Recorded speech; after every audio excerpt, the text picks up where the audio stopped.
સાથીઓ એટલું અમે જરૂર કહીશું કે આદિવાસી એ આજનો નથી. આદિવાસી આ ગામડાનો મૂળ નિવાસી છે. એ આદિવાસીથી બનેલી બિલ્ડિંગોમાં જ આજે કલેક્ટર પણ બેસે છે. એ આદિવાસી દ્વારા જેમાં પરસેવો પડેલો છે એ બિલ્ડિંગમાં જ આજે એસપી બેસે છે.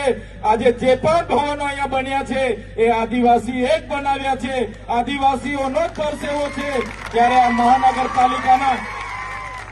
આ મહાનગરપાલિકાના કમિશનર શ્રીને પણ કહીએ છીએ, તમે જે બિલ્ડિંગમાં બેસો છો એ બિલ્ડિંગમાં અમારા આદિવાસીઓનો પરસેવો છે.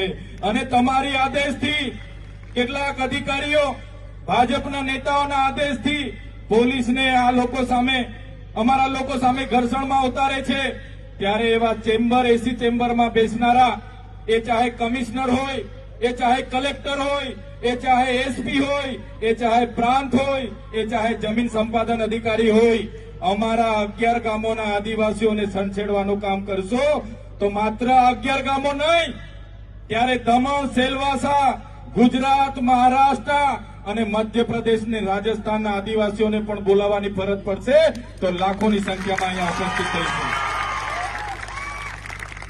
અમારા આદિવાસીઓને બંધારણની આર્ટિકલ 244 અંતર્ગત પોતાના ગામમાં પોતાના ગ્રામ સભાને રૂઢિગત પરંપરાઓને માન્યતા આપી છે.